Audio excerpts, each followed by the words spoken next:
Bom dia, boa tarde, boa noite, rapaziada. Sejam bem-vindos ao canal da RTV Corinthians. E hoje, Chico Garcia traz novas informações do Coringão nessa terça-feira chuvosa, pelo menos aqui na minha cidade. Mas antes disso, se inscreve no canal, curta, compartilha, dessa moral pra nós, não custa nada aí. Bora pro vídeo.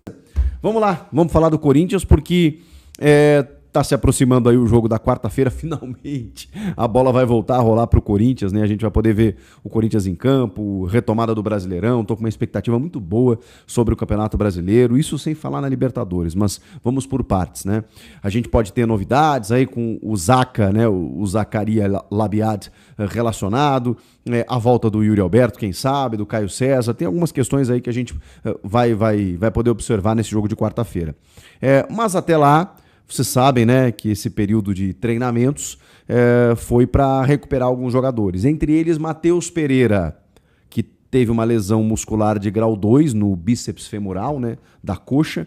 E com isso ele se ausentou de alguns trabalhos, se ausentou dos jogos remanescentes e veio trabalhando, né, dentro de uma transição, e o treinamento dessa segunda-feira indicou o Matheus Pereira dentro de uma certa normalidade. Então, quando a gente fala que o Ranieri perdeu boa parte dos treinamentos dos últimos dias, que o Alan teve que treinar com uma proteção no ombro e que o Matheus Pereira estava ausente exatamente por conta dessa lesão, participando dessa volta, dessa transição, pô, eu acho que trata-se de uma grande notícia, porque primeiro que foi um cara que chegou muito bem, né? Muita gente desconfiou, a indicação do Marcelo Paz, o cara veio do Fortaleza, sendo que ele é filho do Terrão, né? Rodou a Europa, rodou o mundo, tem 28 anos, estava lá no Fortaleza, até jogando numa função mais avançada. No Corinthians ele consegue fazer primeiro, consegue fazer segundo homem, tem uma ótima saída de bola, tem um passe entre linhas assim que eu acho fantástico. É um cara que tem uma característica completamente diferente do Ranieri. Ele se aproxima um pouco mais do Alan. O Alan também é um pouco mais técnico ali naquela volância ali, quando ele faz o primeiro ou segundo homem. Mas o Matheus Pereira eu acho que é um cara que dá uma dinâmica muito boa para o meio campo.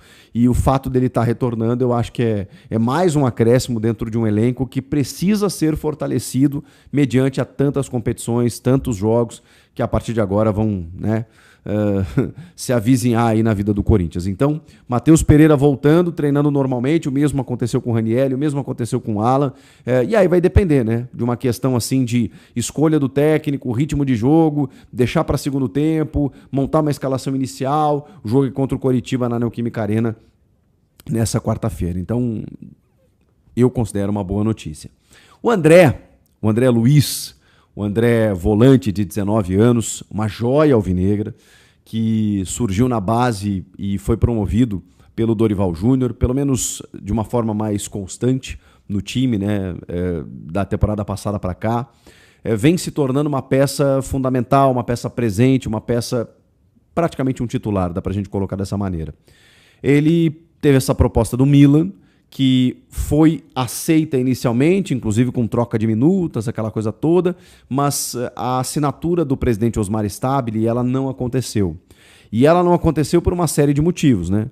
Por conta de uma briga interna que aconteceu, né, com o Marcelo Paz precisando colocar as contas em dia, entendendo como uma proposta vantajosa, mesmo que para o Corinthians, à vista, ficassem apenas 15 milhões de euros, dentro de uma realidade que o clube precisa e talvez não tenha como saber a perspectiva do atleta, né? Até onde ele pode ir. É aquela história que ele falou, pode render mais, mas pode render menos, né? A gente nunca sabe as variáveis do jogador. Então você ter 15 milhões de euros na mão, às vezes o dirigente faz o negócio, dependendo do desespero. Mas a repercussão foi tão negativa que o Corinthians teve que voltar atrás e o Osmar Stabile não assinou o acordo. Se o Milan vai entrar na justiça, se vai cobrar alguma coisa, se vai oferecer mais dinheiro, a gente não sabe. Inicialmente, o Corinthians recusou, voltou atrás, não negociou com o Milan, pelo menos nesses moldes, topa negociar em outros moldes, ou seja, um valor que seja muito mais substancial ao clube, que tenha apenas 70%, e os 30% o jogador estava tão afim de ir que ele meio que liberou essa parte, ou negociou a parte com o Milan, não sei, mas evitou do Milan ter que negociar por 24 milhões de euros, que seria o seu valor de mercado. 17 ficariam com o Corinthians, mas 15 à vista e 2 de acordo com metas que ele cumpriria no Corinthians até a metade do ano. O que mais me indica também que não fazia nenhum sentido, porque por que você vai vender agora se você vai entregar só na metade do ano?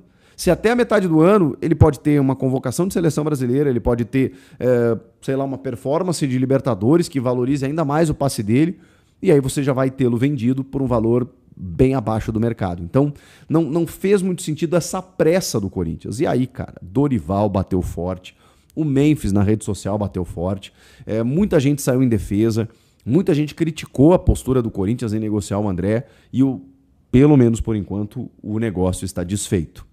Eis que, na premiação do Campeonato Paulista, onde o André foi eleito revelação do campeonato, ele concedeu entrevista e atendeu alguns jornalistas e respondeu sobre essa situação. E as palavras dele foram: realmente, eu me preparei, eu estava indo realizar um sonho, mas jogar aqui no Corinthians também é um sonho. Também é um sonho que eu tinha desde pequeno, especialmente jogar no profissional do clube. Então, assim, ele falou que é muito tranquilo, que tem a cabeça no lugar, que está trabalhando e está tudo certo. Pode parecer uma resposta protocolar, e talvez até seja, mas eu acho importante quando o jogador externa. Porque, tipo assim, o Tchoka, por exemplo. O Tchoka, por mais que a gente entenda o Torino como um time de segunda prateleira, até terceira, se você quiser ser um pouco mais criterioso. Mas não tem como a gente não pensar no moleque que batalha ali todos os dias pelo ganha-pão da família, muitas vezes sustenta a família, né? Às vezes a família dá o que não tem para uma passagem de ônibus, para levar para o treinamento, para o teste, aquela coisa toda. Aí o moleque ascende no profissional, ganha um salário que ainda não é dos tops do clube e vem uma proposta para jogar na Europa, para ganhar muito mais, para resolver a vida financeira da família. É muito difícil o jogador não sentir isso. O Tchoka foi e voltou. O Tchoka bateu lá e os caras disseram que ele foi reprovado em exames médicos, sendo que o moleque não tinha nada. Então, eu fico pensando no Tchoka como foi difícil ele recomeçar. E ele recomeçou, cara. Ele baixou a cabeça, ele seguiu trabalhando e ele foi importante, como tem sido, né, para o Corinthians, mesmo não sendo hoje um titular absoluto. Porque pela idade, e o Tchoka até não é tão novo quanto o André, pode ser que venha outra proposta ali na frente e pode ser que ele seja negociado ali na frente. E se ele não for, é um cara que vai estar jogando no Corinthians, bem valorizado, querido pela torcida, daqui a pouco conquistando o título. Então, mas é difícil ter essa maturidade, eu reconheço. Assim como reconheço como deve ter sido difícil para o André, que trabalhou junto com o seu staff para que a negociação fosse concluída, fosse efetivada, tentando oferecer o máximo possível para o clube, né, que o formou, para não deixar ninguém mal, mas ainda assim não resolve a vida do clube. O Corinthians está numa situação tão difícil financeiramente e detendo apenas 70% do atleta que às vezes a venda não vale a pena, que é o caso do Yuri Alberto. Pô, chegou uma proposta de 30 milhões de euros da Roma, nossa, que dinheiro! O Corinthians tem 50%, tem só 15%. Vale a pena rifar um jogador de 25 anos, 24 anos, que tá voando, correndo, que ajuda o time, que é identificado, que faz gol? Ajuda? Faz sentido? Não faz. Então, cara, você é o dono dos direitos federativos do atleta. Os direitos econômicos podem estar fatiados. Os federativos, eles são do Corinthians. E é o Corinthians que define. Quero vender, não quero vender. A outra questão é como você trabalha isso internamente. Pô, o moleque queria ter vendido, ia ganhar mais dinheiro, ia resolver a vida da família, ia jogar na Europa, num grande clube, que é o Milan. Aí o Corinthians foi lá, fincou o pé, não quis vender. Pô, a tendência é o cara ficar de bico num beiço desse tamanho, voltar pro clube e não querer mais jogar, treinar, ficar, sei lá, confrontando o treinador. O André parece ter uma cabeça muito boa. E, cara, se alguém colou nele e avisou ele que, irmão, foi a primeira, amanhã pode chegar outra maior, até o final do ano, até metade do ano pode chegar uma, duas, três maiores, até o final do ano, então, dependendo da tua performance, cara, vira um negócio muito grandioso, porque ele tem capacidade para tal. O Memphis não falou por acaso, que foi um dos melhores jogadores com quem ele já trabalhou na carreira. O André é diferente, o André é de primeira prateleira. Primeira prateleira. Eu acho o André, assim, fantástico. Fantástico. Vocês podem achar que eu estou exagerando. Vocês podem achar que eu estou, sei lá, estou viajando. Não. O André é diferente, sim. E não sou eu que estou dizendo.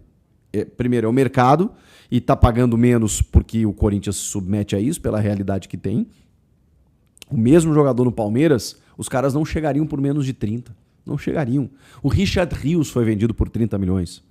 O Richard Rios, que é baita jogador, tá? Pro Benfica, foi vendido por 30 milhões de euros. Então, assim, o André, na minha opinião, tem mais potencial. Pode ser muito maior do que hoje é um Richard Rios. Então, ele disse que está tranquilo. Ele disse que não se abala. Ele disse que realizaria um sonho, mas está realizando outro aqui. E ele vai realizar esse sonho de jogar na Europa, porque é o caminho natural. Não sendo agora, vai ser amanhã depois. E por enquanto ele está desfrutando. Eu acho que é completamente natural mexer com a cabeça do jogador.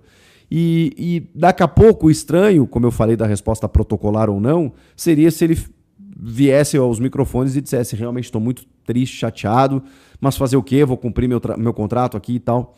Jamais o jogador faria isso, né? Eu acho que não. Muitas vezes eles são orientados, né? Ainda mais quando estão envolvidos num tipo de negociação como essa.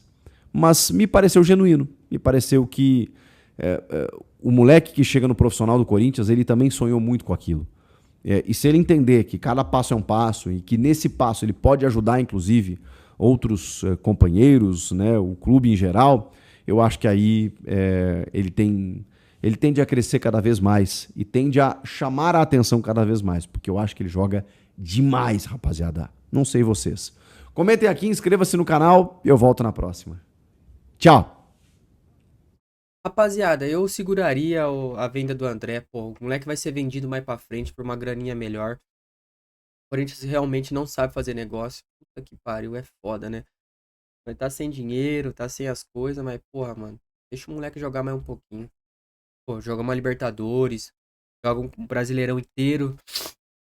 Ai, tô gripado. Como titular, porra. Não tem de moleque agora, não. Quero saber a opinião de vocês. Deixa aqui nos comentários pra gente trocar aquela ideia. Tamo junto. Forte abraço.